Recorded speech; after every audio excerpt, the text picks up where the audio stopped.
We're sharing the bed from now on. Sambit niya sa akin bago siya lumingon at tiningnan ako sa aking mga mata. But don't worry. This bed is big enough to give us enough space to distance ourselves. Dagdag niya bago tumalikod. Just don't think of hugging me on my sleep or I'll kick you out of the bed. Napatas naman ang kilay ko sa sinabi niya. Don't worry, sir. Wala akong balak na gawin yun sa'yo. And please, do the same. Huwag mo rin akong yayakapin sa pagtulog mo. Balik ko sa kanya nang sinabi niya. Aba, anong akala niyo sa akin? Hayok na hayok sa kanya? Oo, gwapo siya. Walang duda ron. Pero hindi naman ibig sabihin nun na kapag gwapong isang tao, ay lahat magkakagusto na rito, no? Natatabunan ng masamang ugali niya ang kagupuhan niya sa totoo lang.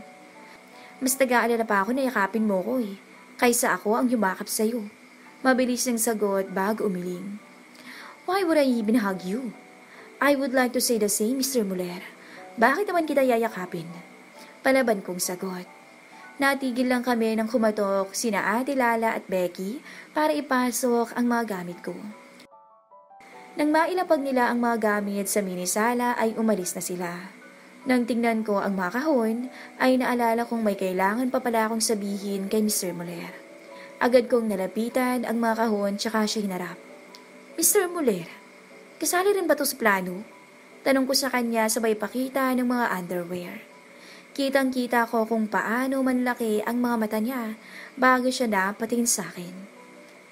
What the hell are those? Napataas ang kilay ko sa naging reaksyon niya. Dapat akong magtanong sa'yo niyan. Ano ang mga to? I don't know. Mabilis siyang sagot. You don't know? Eh ikaw nga ang bumili ng mga to eh. At pinandilatan ko siya ng mga mata. Ito ang mga dinaanan namin ni Logan. Mabuti na lang talaga't hindi ko to binuksan sa kotse kanina. Dahil kung nagkataon, napahiya pa ako sa kaibigan mo. Mahabang litanya ko. Hindi siya agad nakasagot. Nasapo na lamang niya ang ulo at bumuga ng hangin. Alright, it's my fault. I didn't my request. I only told the shop to wrap me anything new in preparation for our honeymoon. Mag-amin niya at buga ng hangin. You better put those away. Itapon mo. Sagot ko at napatingin sa mga yun. Not now, but soon. Saan din po kasi sir, mahal pa naman. Pagrarason ko. Sayang naman kasi talaga. Kung para sa kanya ay walang halagang mga gamit na yun, pues sa akin hindi. Hindi pa ako nagkakaroon ng mamahaling gamit sa buhay ko, no? Kaya kahit na medyo hindi bagay sa akin, ay gagamitin ko pa rin. Are you sure? Those underwear are meant to be worn during sex. Walang emosyon niyang sambit habang nakatingin sa akin. Po? Hindi ko napigilan ang mabilis na pagragasa ng dugo sa aking mukha. Bigla akong nag-init at napayuko na lang sa hiya. Ganun po ba? Sige, mas mabuti nga itapon na lang natin. Do whatever you want. Anya bago may kinuha sa drawer na nasa ilalim ng mesa na katabi lang ng kama. Here, may tinapat siya sa aking isang makapal na papel. This is a copy of our love story.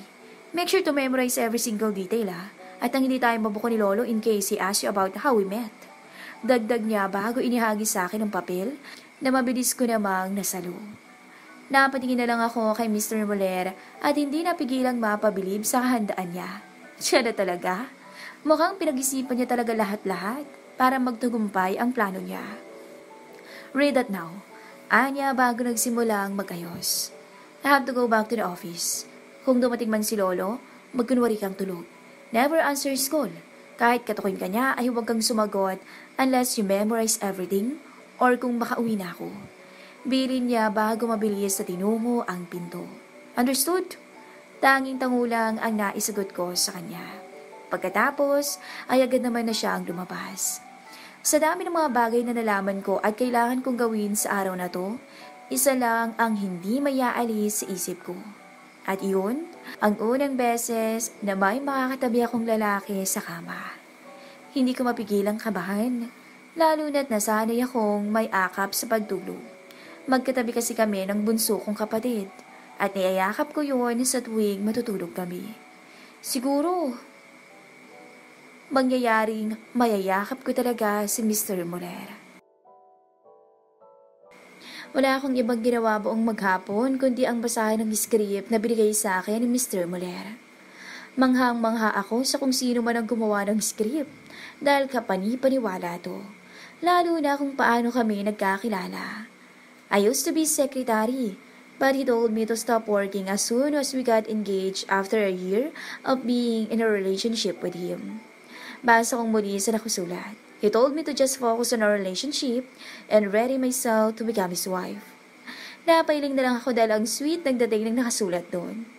Ilang beses kong inulit-ulit ang lahat ng mga nakasulat sa script hanggang sa ma-memorize ko lahat ng laman doon. Bilib na bilib pa ako sa sarili ko dahil nakaya kong imemorya ang lahat ng yun. Habang nagbabasa ay nakarinig ako ng 3 katok sa pinto.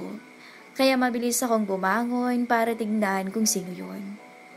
Pagkabukas ko ay halos lumuwa ang mata ko sa gulat nang makita ko ang lolo ni Mr. Muller. Lolo? Nautal ko ang bulalas. Napanunok pa ako ng laway upang kontrolin ko ang pagragasa ng kaba sa sistema ko. Pilit akong ngumiti sa kanya. Uriel told me na dito raw po kayo titira for the meantime. Ngumiti siya sa akin at tumango. Yes, I want to see how my grandson treats you. Mabilis niyang sagot. I'm concerned since I don't remember him having any girlfriends before. Dagdag pa niya kaya mas lalo pa akong kinabahan. Tapos malalaman ko na lang na ikakasal na siya. Napamura na lang ako sa isipan ko. Napahigpit ang kapit ko sa laylay ng damit ko dahil sa labis-labis na pagpapanik na nararamdaman ko. Gusto ko na lang tumakbo para iwasan ang lolo niya. Pero alam ko naman na hindi yun maaari. Actually, hindi po talaga kami nagkasundo agad at first. Sagot ko. Bahala na kung anong masabi ko. Kailangan ko lang itong malusutan. Sasabihan ko na lang si Mr. Muller mamaya. Hindi talaga siya marunong tumrato ng babae ng maayos. Kaya hindi ko talaga inaasahan na mahuhulog ako sa kanya. I knew it. Anya at tumawa pa. That boy is really lucky to have met you. Christine. Dagdag nito bago lumambot ang ekspresyon sabay abot sa isang kamay ko. I know he's not perfect. Na may mga pagkakataon na hindi mo maintindihan ang ugali niya. But he's a good guy. Habaan mo lang talaga ang pasensya mo. Saglit akong napatingin sa kanya. Hindi ko inaasang maririnig ko yon sa kanya lalo pat sinabi sa akin ni Mr. Muller na kailangan kong mag-ingat kapag kausap ko ang lolo niya. Susubukan ko pong habaan ang pasensya ko at iintindihin ang apo niyo. Nakangiti kong sagot sa kanya. Hinawakan ko rin ang kamay niya at marahang pinisil pagkatapos ay humugot ako ng malalim na hininga dahil tingin ko ito ang tamang pagkakataon para sabihan siyang pwede siyang bumalik sa Europa. Aalagaan ko po ang apo niyo at mamahalin ng lubos. Makakaasa po kayo roon, kaya huwag po kayong mag-alala sa kanya. That's reassuring. Anya bago binawi ang kamay niya. Napanatag na kahit papaano ang loob ko ngayong sinabi mo yan sa akin. Napangiti ako sa narinig. Pangako ko po. Kaya pwede niyo na pong gawin ang kahit na anong gusto niyo. Pwede na kayong mag-travel around the world nang hindi inaalala ang apo niyo. Dahil ako na po ang bahala sa kanya. I plan to do that. Anya at tumangu-tangu pa. Sisilay na sana ang ngiting tagumpay sa mga labi ko pero may pahabol pa siya. But I will stay here a little bit more to get to know you. Napamura na lang ako sa isipan ko nang marinig ko ang sinabi niya. Hilaw akong napangiti sa kanya. That would be nice, Lolo. Gusto rin kitang makilala pa ng lubos. Sabi ko na lang bago na pasigaw sa isipan ko dahil sigurado kong magagalit sa akin si Mr. Muller mamaya sa oras na malaman niya to. Kasalukuyan kong tinutulungan si Lolo Henry sa paghahanda ng matutulugan niya. Umayaw kasi siya sa mga kasambahay nang magpresenta ang mga to na sila ang maghahanda ng kwartong tutulugan niya. Mukhang maalam ka rin sa mga gawaing bahay, Christine. Komento niya habang inilalatag ko ang comforter sa kama. Ngumiti lang ako sa kanya at marahang tumango. Natuto lang po. Sagot ko sa kanya. Ayan, tapos na po. Maraming salamat, Iha. Nakangiti niyang tugon bago nagunat ng katawan. It's almost time for Uriel to come home. Let's go and wait for him at the living room. Alok niya bago na unang lumabas ng kwarto. Sumunod na lang din ako sa kanya dahil wala rin naman akong magagawa. Ano nga naman sabihin kung sa kwarto lang ako? Eh di, laking pagtataka niya kung bakit ayokong salubungin ang asawa ko, di ba? Pagkababa namin sa sala, ay nanood na lang muna kami ng TV habang hinihintay si Mr. Muller. Ilang anak ba ang plano niyo ng apo ko, iha? Bigla niyang tanong nang lumabas ang commercial ng isang brand ng gatas. Po? Bulalas ko at hindi napigilang mamula. Hindi pa po namin napag-uusapan ni Uriel ang tungkol dyan eh. Sagot ko na lang at mahinang napamura sa hangin. Nakagat ko pa ang labi ko bago na ikuyom ang mga kamay ko. Nasaan ka na ba kasi Mr. Muller? Baka madulas na ako rito. You should talk about that. Anya bago ko tiningnan at nilitian. Kung ako ang tatanungin mo, I would suggest you create a family of 15. Dagdag pa niya kaya tuluyan na akong napadilat sa gulat. 15? Napabilang pa ako bago mabilis na napailing. Hindi ko po yata kayang mag-anak ng 12 times, lolo. Kung baboy lang sana ako ay kaya ko yan ng isang buntisan lang. Hirit ko na labis niyang ikinatawa. That's just a suggestion. Anya at nailing habang nakangisi. But it would really be better if you have more than 2 kids. Uriel grew up alone, so I don't want your child to experience the same thing he did. I'm sure he must have been lonely. Dagdag niya bago nawala ang ngiti. Kahit paibigay ko sa kanya ang lahat, alam kong malungkot pa rin siya habang lumalaki, dahil mag-isa lamang siya. Kamunti ko nang naitanong ang tungkol sa mamagulang ni Mr. Muller. Mabuti na lang talaga at napigilan ko dahil kung hindi, ay nabuking na kami. Wala kasi sa script ang tungkol sa mamagulang niya. Pero sigurado kung lumaki siya na malayo sa piling ng mga magulang niya dahil hindi niya kailanman nabanggit ang tungkol sa mga to. Pag-uusapan po namin ang tungkol dyan. Sagot ko na lang kay Lolo Henry nang mapansin kong nakatingin siya sa akin. Marahil ay naghihintay ng sagot. What are you two talking about? Kapo kami napalingon sa may pintuan nang marinig namin ang boses ni Mr. Muller. Bagyang nakakunot ang noo niya habang lumalapit sa amin. Pero unti-unti itong napalitan ng matamis ng ngiti habang palapit siya ng palapit at nakatingin lang sa akin. Tumayo ako para salubungin siya. Ngumiti ako ng matamis sa kanya na para bang totoo niya talaga ang asawa. Welcome home, honey, sambit ko. I'm home.